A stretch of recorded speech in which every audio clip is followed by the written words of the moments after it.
Greetings, everyone. I'm Laurie Williams. I'm the Director of the Center for the Advancement of Research Methods and Analysis, and I'm pleased to welcome you to today's Meet the Methodologist interview session. It's April 17th, 2009. And our guests today are Laurie Weingart from Carnegie Mellon University and Mike Burke from Tulane University. They are visiting CARMA to participate in our webcast program later on this afternoon. And we're thankful that they are taking the time this morning to share some of their thoughts about research and their professional experiences. So, good morning.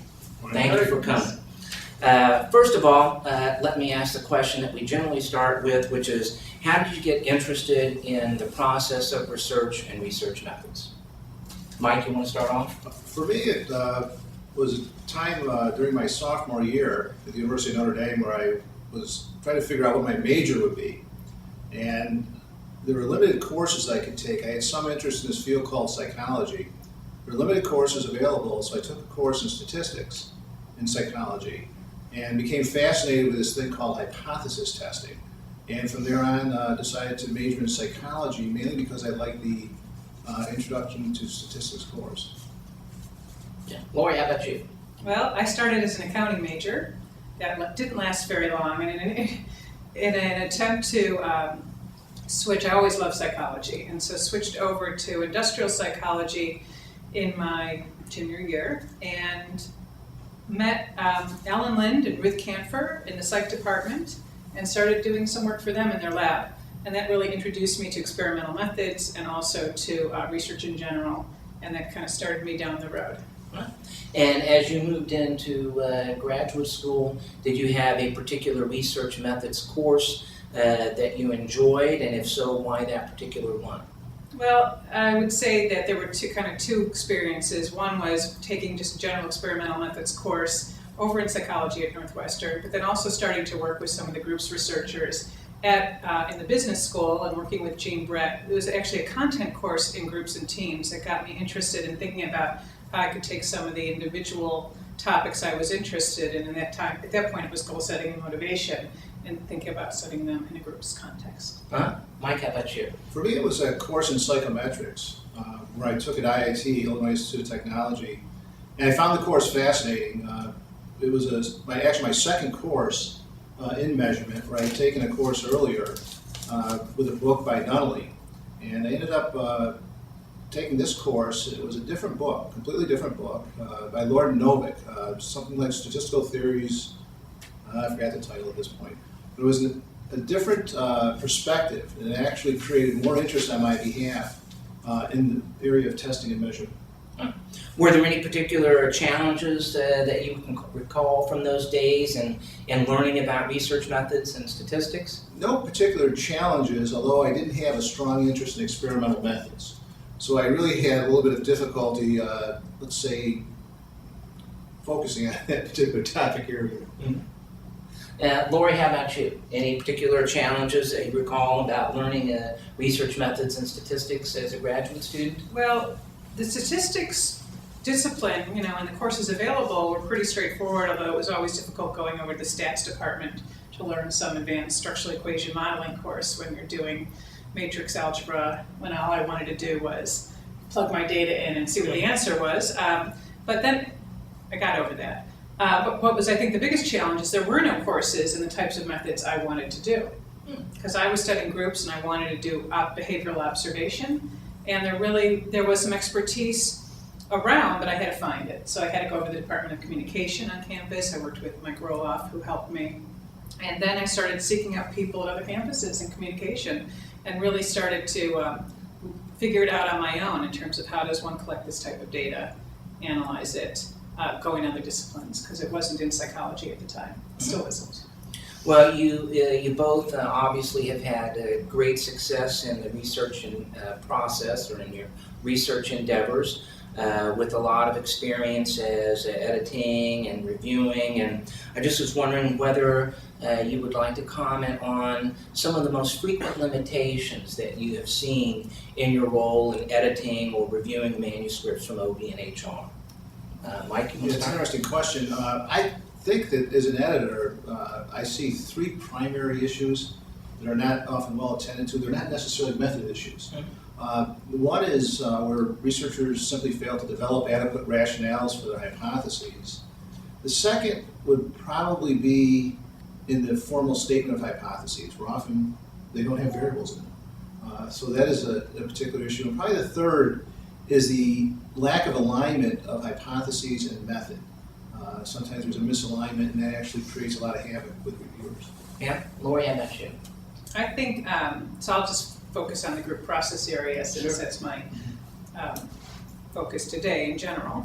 But the biggest problem I think I see in those papers is a lack of maybe creativity in thinking about how you can take the data that you already have and look at it in different ways to really understand how the group process is evolving in a dynamic way. So people might go out of their way to collect data of process, but then they'll focus primarily on frequencies and average it over time as opposed to really looking at it in more advanced ways. And so this is a direction that I think people don't go because they're just not trained, and it takes another way of cutting the data that isn't typically done. So do you have a favorite research methods book or paper that influenced you a lot or that you rely on a lot now in your work? I tend to go back to the communications literature when I need, and the books on dynamic analysis of communication behavior when I need to clarify, my own method. So Gottman and Roy have a book on sequential data analysis, and that's a kind of a Bible. But then a lot of the work, I actually start going to people in other disciplines who are looking at either chaos theory, they're looking at some dynamic modeling approaches, or going to computer science. They're way ahead of me in terms of how to look at some of this data over time. So I'm actually doing some collaborations now with some colleagues in computer science, and they're taking some of my old data sets and doing some latent variable analysis, Markov analysis, which is something I couldn't do, but you pair up with someone who can, and it's really exciting. Yeah. Mike, how about you?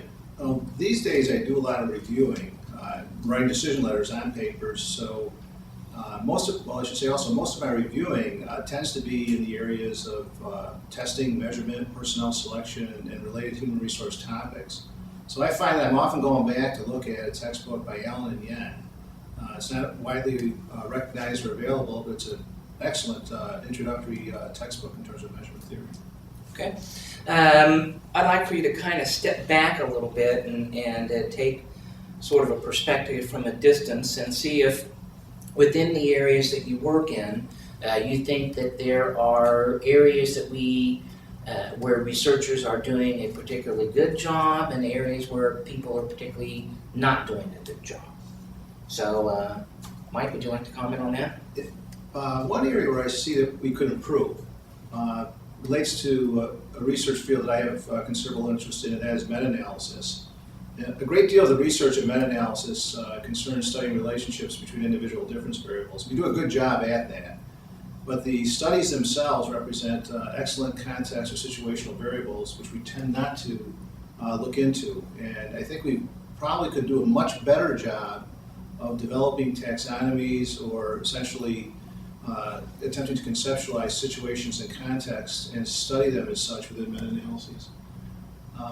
Something which I think we're doing well, or doing much better than we were a few years ago, and this is just a general issue, is studying phenomena in a multi-level sense. I think the field is really advancing over the last 5 to 7 years. We're basically incorporating individual difference variables as well as more macro-level variables within single studies, attempting to study their joint effects on outcomes. I think we're doing a very good job in that regard.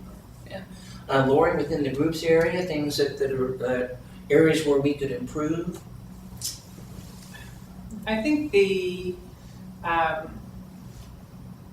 psychology in general, the areas we can improve is just more group studies. So the study of groups has really taken off in organizational behavior.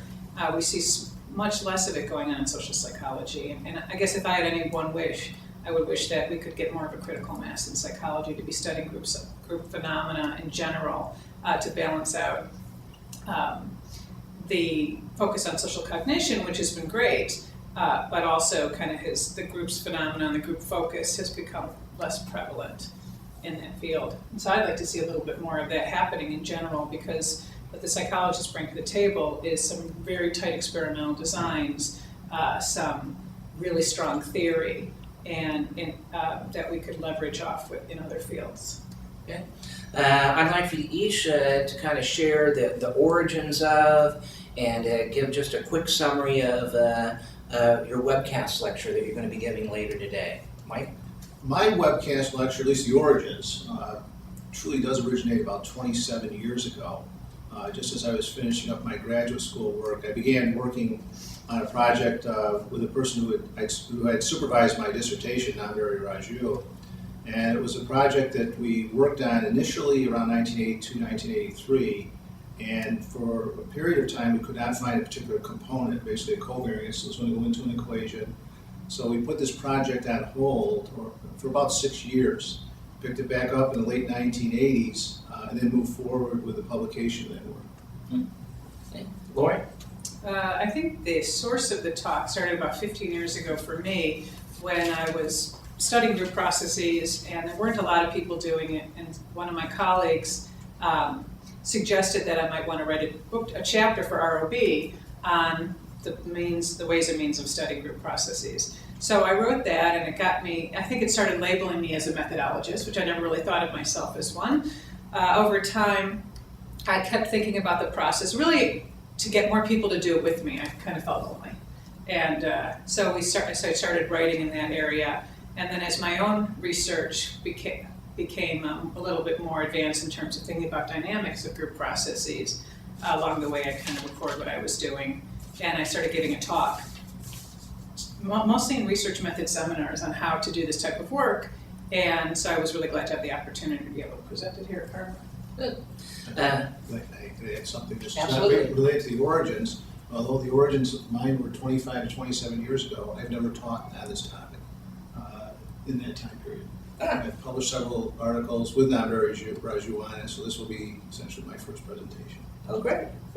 Well, I'd like to close with a couple of more personal questions. I won't be asking you your favorite curse word, but I am curious as to whether you do anything in particular to draw inspiration or motivation for your work. Laurie? That's a good question. I didn't see that one on your list. Okay, well, how about we'll start with Mike, and we'll come back to you. Okay, Mike? Inspiration how and motivation. How I respond to that probably relates more to the content of most of my current research, which for the most part is in the domain of occupational health and safety. And where I, as we've been discussing so far, do a lot of work in the area of measurement and statistics. In that area, I tend to focus more on issues that impact workers as well as public health. And so I'm always looking in that domain to do something that can have a relatively immediate impact with respect to managing the health and safety of workers or the public in general. Yeah. Okay. Lauren? Now I'm ready. Okay. We'll edit that out though. Let's see. So I think I've always been interested in watching people interact in social settings, and so it's always been fascinating to me when I sit in on a meeting, observe people negotiating, trying to resolve a conflict. It's always been fascinating to me to see how it all unfolds and takes on a life of its own. So that's always been the impetus for the work.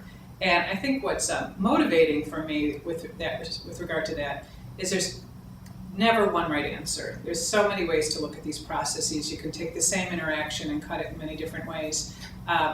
And then once I did find some other people who were willing to go down that road with me, it made it a lot more fun, because it's the collaborative process in the research is really what is inspiring and motivating to me.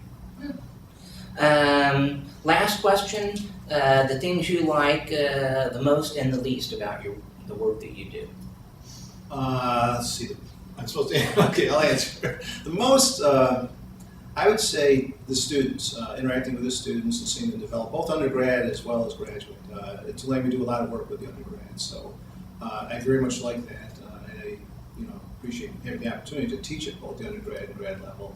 Research, probably second. I do like to do research when I have time these days between other activities.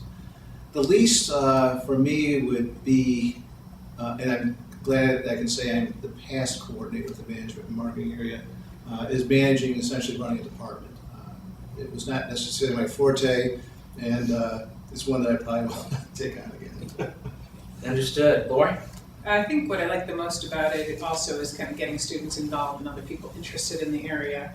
The work itself is labor intensive, and it takes a lot of time to build the data set and to code it and get it ready for analysis. But once you get through that step, it's very exciting because there's so many different ways you can cut the data and look at the same data set and answer many, many different questions about how things are unfolding. So it's upfront labor intensive, but at the back end it pays off. Okay. Well, on behalf of the CARMA staff and Virginia Commonwealth University, I'd like to thank you for coming to visit us today. We know how busy your schedules are, and we appreciate you committing to do the lecture that you'll be doing later this afternoon, and also for taking the time this morning to share your thoughts. So, thank you.